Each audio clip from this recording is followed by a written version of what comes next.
दोस्तों, अगर आज के डेट में हमारे पास 8 लाख रुपए हैं और हम म्यूचुअल फंड में इन्वेस्टमेंट कर दें तो 15 साल बाद हमारा टोटल कितना कॉर्पस तैयार हो सकता है। यानी कि म्यूचुअल फंड हमें कितने पैसे बना करके दे सकता है, 20 लाख, 30 लाख, 40 लाख या फिर 50 लाख। आज हम इसी का कैलकुलेशन इस वीडियो में अलग अलग रेट ऑफ रिटर्न पर देखेंगे और समझेंगे। समझने के लिए हम लेंगे मात्र 8 लाख रुपए का एक लमसम अमाउंट और देखेंगे कि 15 सालों में कितना बड़ा और कितना गुना कॉर्पस तैयार हो सकता है। साथ ही साथ इन्फ्लेशन एडजस्टमेंट करने के बाद वैल्यू भी देखेंगे और कितना गुना इन्फ्लेशन बढ़ेगा ये भी हम साथ साथ देखते चलेंगे। तो चलिए डिटेल में कैलकुलेशन देखते हैं और समझते हैं। तो दोस्तों, कैलकुलेशन के लिए हमारा एक्सेल शीट रेडी है। सबसे पहले हम यहां पे ले लेंगे लमसम अमाउंट 8 लाख रुपए। उसके बाद हम यहां पर ले लेंगे रिटर्न। अभी हम शुरुआत करते हैं 12% से, फिर हम इसको थोड़ा बढ़ा करके यानी कि 14% के रेट पर देखेंगे और फिर हम 12% से घटा करके 10% के रेट पर देखेंगे, ताकि हमें आइडिया लग जाए कि 10%, 12% और 14% के रेट पर हमारा टोटल कितना कॉर्पस 15 सालों में तैयार हो सकता है। तो पहले 12% का देखते हैं। ड्यूरेशन 15 ईयर्स होने वाला है, यानी कि 15 सालों तक का हम यहां पे कैलकुलेशन देखेंगे। इन्फ्लेशन रेट हम 6% लेकर के चलेंगे और देखेंगे कि जो हमारा फ्यूचर वैल्यू बनेगा वो इन्फ्लेशन एडजस्टमेंट करने के बाद कितना रह जाएगा और कितना गुना इन्फ्लेशन बढ़ेगा। तो सबसे पहले साल का कैलकुलेशन देखिए कि 8 लाख रुपए का इन्वेस्टमेंट किया गया है इक्विटी म्यूचुअल फंड में। रिटर्न बनता है पहले साल 96,000 रुपए, यानी कि टोटल रिटर्न हमारा 96,000 रुपए हो चुके हैं। टोटल फंड की बात करें तो एक साल में 8,96,000 यानी कि लगभग 9 लाख रुपए बनता दिख रहा है। मल्टीपल्स की बात करें तो 1.1 गुना एक साल में बना। इन्फ्लेशन एडजस्टमेंट करने के बाद वैल्यू और इन्फ्लेशन कितना गुना बढ़ा ये हम लास्ट में देखेंगे। अब आइए पांचवें साल देखिए, सेम वन टाइम का इन्वेस्टमेंट कंटिन्यू है। पांचवें साल रिटर्न बनता है 1,51,000 रुपए, यानी कि लगभग 1.5 लाख रुपए।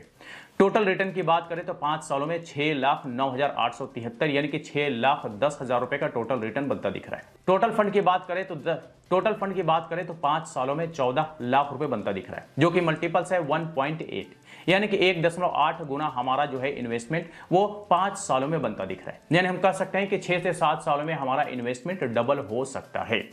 अब आइए 10वें साल देखिए। 10वें साल भी सेम वन टाइम का इन्वेस्टमेट कंटिन्यू है। हमारा 10वें साल रिटर्न बनता है 2,66,216 रुपए और टोटल रिटर्न की बात करें तो 10 सालों में 16,84,679 रुपए बनता है, यानी कि हम कह सकते हैं कि इन्वेस्टमेंट के मुकाबले हमारा टोटल रिटर्न 10 सालों में डबल से भी ज्यादा बनता दिख रहा है। टोटल फंड की बात करें तो 10 सालों में 24,84,679 रुपए बनता दिख रहा है, जो कि मल्टीपल है 3.1, यानी कि 3.1 गुना हमारा ये टोटल फंड जो है वो 10 सालों में बनता दिख रहा है। अब ये लास्ट यानी कि 15वां साल देखते हैं। तो 15वां साल आप देख लीजिए। 15वां साल भी सेम वन टाइम का इन्वेस्टमेंट कंटिन्यू है। 15वां साल हमें रिटर्न मिलता है 4,70,000 रुपए के आसपास। टोटल रिटर्न की बात करें तो 15 सालों में 35,78,000 रुपए के आसपास बनता दिख रहा है और टोटल फंड की बात करें तो 15 सालों में 43,78,000 रुपए के आसपास बनता दिख रहा है, जो कि मल्टीपल्स है 5.5, यानी कि 5.5 गुना हमारा ये टोटल फंड 15 सालों में बनता दिख रहा है। लेकिन इस टोटल फंड का वैल्यू अगर देखेंगे 15 साल बाद तो वो रह जाता है 18,32,156 रुपए, क्योंकि इन्फ्लेशन बढ़ता है 15 सालों में 2.39 गुना। तो दोस्तों, ये तो हमने 15 साल तक का कैलकुलेशन देख लिया कि मात्र 8 लाख रुपए का लमसम इन्वेस्टमेंट अगर 15 साल तक किया जाए और 12% का एवरेज रेट ऑफ रिटर्न मिलता रहा तो फिर हमारा टोटल फंड जो है वो 43,78,000 यानी कि लगभग 44 लाख रुपए बन सकता है और मल्टीपल्स 5.5 यानी कि 5.5 गुना हो सकता है। लेकिन अगर मान लीजिए कोई कहे कि नहीं 15 से हम ज्यादा का इन्वेस्टमेंट यानी 20 साल तक का इन्वेस्टमेंट करना चाहते हैं, 25 साल तक का इन्वेस्टमेंट करना चाहते हैं, तो 20 साल और 25 साल के केस में क्या टोटल कॉर्पस बनेगा तो ये भी थोड़ा देख लीजिए। देखिए, अगर कोई कहता है कि 20 साल के लिए इन्वेस्टमेंट करना चाहते हैं तो 20 साल में हमारा जो है टोटल रिटर्न बनता है 69,17,000 रुपए और टोटल फंड की बात करें तो 20 सालों में 77,17,000 रुपए बनता दिख रहा है, जो कि मल्टीपल्स है 9.6, यानी कि 9.5 गुना से भी ज्यादा हमारा ये टोटल कॉर्पस 20 सालों में बनता दिख रहा है। लेकिन इसका वैल्यू जो है इन्फ्लेशन एडजस्टमेंट करने के बाद देखेंगे तो 24,11,573 रुपए रह जाता है, क्योंकि 20 साल में इन्फ्लेशन बढ़ता है 3.2 टाइम्स। और अगर मान लीजिए कोई कहता है कि हम 25 साल तक का टारगेट रखना चाहते हैं, यानी 25 साल तक का इन्वेस्टमेंट करना चाहते हैं, तो 25 साल का आप देख लीजिए कि सेम इन्वेस्टमेंट पर 25 साल में जो टोटल रिटर्न बनता है वो 1,28,00,000 रुपए बनता दिख रहा है और टोटल फंड की बात करें तो 25 सालों में 1,36,00,000 रुपए बनता दिख रहा है। जी हां, यानी कि 1 करोड़ रुपए से कहीं ज्यादा हमारा टोटल कॉर्पस जो है वो 25 सालों में बनता दिख रहा है। लेकिन मल्टीपल्स देखेंगे तो 17 गुना यहां पे टोटल फंड जो है वो 25 सालों में बनता दिख रहा है। लेकिन इस टोटल फंड का वैल्यू देखेंगे 25 साल बाद तो 31,70,000 रुपए रह जाता है, क्योंकि इन्फ्लेशन बढ़ता है 4.29 टाइम्स 25 सालों में। तो दोस्तों ये तो हमने 12% के एवरेज रेट ऑफ रिटर्न पे कैलकुलेशन देखा और समझा। अब आपके मन में ये सवाल आ सकता है कि भाई 12% तो मिले ना मिले, इसकी क्या गारंटी, कम भी मिल सकता है। बिल्कुल कम भी मिल सकता है। हम कम पे भी कैलकुलेशन देख लेते हैं, तो 12 को घटा करके हम 10% का हम रिटर्न ले लेते हैं और फिर देखते हैं कि हमारा टोटल कितना कॉर्पस 15 साल में बनता है। तो चलिए देखिए 10% के एवरेज रेट ऑफ रिटर्न पे क्या रहता है। देखिए 15वां साल सेम 8 लाख रुपए का इन्वेस्टमेंट कंटिन्यू किया हुआ है। 15वां साल रिटर्न बनता है 3,03,800 रुपए। टोटल रिटर्न बनता है 15 सालों में 25,41,000 यानी कि 25.5 लाख रुपए के आसपास। टोटल फंड की बात करें तो 33,41,799 रुपए बनता दिख रहा है, जो कि मल्टीपल्स है 4.2, यानी 4 गुना से भी ज्यादा हमारा टोटल कॉर्पस जो है वो 15 सालों में बन सकता है। लेकिन इस फंड का वैल्यू आप देखेंगे 15 साल बाद तो 13,98,000 यानी कि लगभग 14 लाख रुपए रह जाता है, क्योंकि इन्फ्लेशन बढ़ता है 15 सालों में 2.39 गुना। और सिमिलरली अगर कोई कहता है कि हम 20 साल के लिए इन्वेस्टमेंट करते हैं तो 20 साल में टोटल कॉर्पस जो है वो 53,82,000 रुपए बनता दिख रहा है, जो कि मल्टीपल्स है 6.7 टाइम्स। लेकिन इसका वैल्यू देखेंगे टोटल फंड का 20 साल बाद तो 16,81,000 यानी कि लगभग 17 लाख रुपए रह जाता है, क्योंकि इन्फ्लेशन बढ़ता है 3.2 टाइम्स। और अगर कोई कहे कि हम 20 साल तक के लिए 10% के एवरेज रेट ऑफ रिटर्न में करना चाहते हैं, मतलब मान के चलते हैं कि 10% के एवरेज रेट ऑफ रिटर्न 25 साल तक मिल जाए, तो क्या टोटल कॉर्पस बनेगा। तो टोटल कॉर्पस बनेगा 86,67,765 रुपए। इसमें टोटल रिटर्न अमाउंट होगा 78,67,765 रुपए, जो कि मल्टीपल्स होगा 10.8 यानी कि लगभग 11 गुना हमारा ये टोटल फंड जो है वो 25 सालों में बनता दिख रहा है। लेकिन इसका वैल्यू देखेंगे 25 साल बाद तो 20,20,000 रुपए रह जाता है, क्योंकि इन्फ्लेशन बढ़ता है 4.29 टाइम्स 25 सालों में। अब अगर मान लीजिए 12% से ज्यादा का एवरेज रेट ऑफ रिटर्न मिल जाए, मान लीजिए 14% का एवरेज रेट ऑफ रिटर्न मिल गया 15 सालों तक लगातार, तो फिर क्या टोटल कॉर्पस बनेगा और कितना गुना बनेगा, चलिए देख लीजिए। तो 14% का हमने एवरेज रेट ऑफ रिटर्न ले लिया। अब देखिए कि 15वां साल सेम वन टाइम का इन्वेस्टमेंट कंटिन्यू है। 15वां साल रिटर्न बनता है 7,01,271 रुपए। टोटल रिटर्न की बात करें तो 15 सालों में 49,10,350 रुपए बनता दिख रहा है।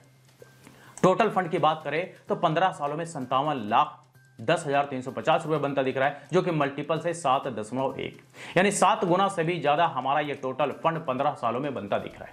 लेकिन इस टोटल फंड का वैल्यू देखेंगे इन्फ्लेशन एडजस्टमेंट करने के बाद तो 23,89,268 रुपए रह जाता है, क्योंकि इन्फ्लेशन बढ़ता है 2.39 टाइम्स 15 ईयर्स में। अब अगर 20 साल का देखें तो 20 साल का देख लीजिए, सेम हमारा टोटल रिटर्न, सेम इन्वेस्टमेंट पे हमारा टोटल रिटर्न जो है वो 1,19,04,792 रुपए बनता दिख रहा है। टोटल फंड की बात करें तो 1,10,00,000 रुपए के आसपास बनता दिख रहा है, जो कि मल्टीपल्स है 13.7 यानी कि 13.5 गुना से भी ज्यादा हमारा ये टोटल फंड जो है वो 20 सालों में बनता दिख रहा है। अब इस टोटल फंड का वैल्यू देखेंगे 20 साल बाद तो लगभग 35 लाख रुपए रह जाता है, क्योंकि इन्फ्लेशन बढ़ता है 3.2 गुना। और अगर 25वें साल देखें तो 25वें साल हमारा टोटल रिटर्न 2,03,69,000 रुपए यानी कि 2 करोड़ रुपए से भी ज्यादा का हमारा सिर्फ और सिर्फ यहां पे रिटर्न बनता दिख रहा है। टोटल फंड की बात करें तो 2,11,69,000 रुपए टोटल फंड बनता दिख रहा है 25 सालों में 14% के एवरेज रेट ऑफ रिटर्न पे। मल्टीपल्स की बात करें तो 26.5 यानी कि 26.5 गुना हमारा ये टोटल फंड जो है वो 25 सालों में बनता दिख रहा है। अब इस टोटल फंड का वैल्यू देखेंगे इन्फ्लेशन एडजस्टमेंट करने के बाद तो लगभग 50 लाख रुपए रह जाता है, क्योंकि इन्फ्लेशन बढ़ता है 4.29 टाइम्स।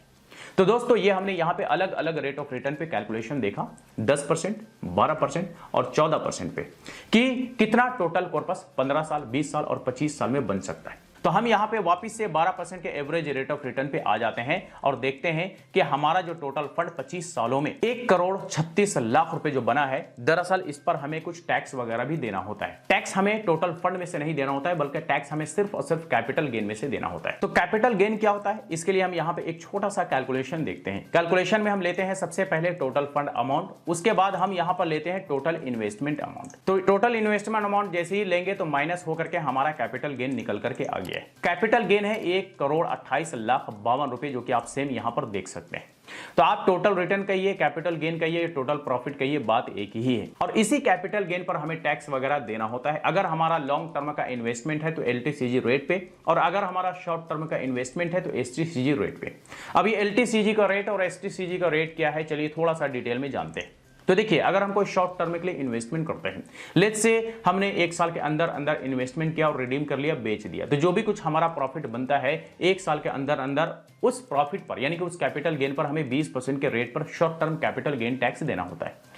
अगर हम कोई लॉन्ग टर्म के लिए इन्वेस्टमेंट करते हैं, लेट्स से 1 साल से ज्यादा समय के लिए, चाहे 2 साल, 10 साल, 20 साल, 25 साल, 30 साल, जितना लंबे समय तक इन्वेस्टमेंट किया, हमारे इन्वेस्टमेंट पर जो भी कुछ प्रॉफिट यानी कि कैपिटल गेन बना, उस कैपिटल गेन पर हमें long term capital gain tax 12.5% के रेट पे देना होता है। लेकिन इसमें हमें एलटीसीजी पर एक गवर्नमेंट बेनिफिट देती है, वो होता है टैक्स में एग्जम्पशन, जो कि अप टू 1,25,000 रुपए तक का है। यानी कि 1,25,000 रुपए तक का जो भी एलटीसीजी में प्रॉफिट बनेगा, कैपिटल गेन होगा, वो उसमें टैक्स में एग्जम्पशन हमें मिल जाएगा। लेकिन इससे ऊपर का जो भी कुछ हमारा प्रॉफिट यानी कि कैपिटल गेन बनेगा, वो टैक्सेबल होगा। इसके अलावा होता है एक्सपेंस रेशियो, हर एक फंड का अलग अलग होता मामूली सा है, तो इसका डिटेल्स आप अपने फंड के डिस्क्रिप्शन में जाकर के चेक कर सकते हैं। इसके अलावा और होता है एग्जिट लोड। एग्जिट लोड कई सारे फंड्स में होता है, कई सारे फंड्स में नहीं होता, ये भी होता बड़ा मामूली सा और अलग अलग फंड का अलग अलग होता है, तो इसका डिटेल्स भी आप अपने फंड के डिस्क्रिप्शन में जाकर के चेक कर सकते हैं।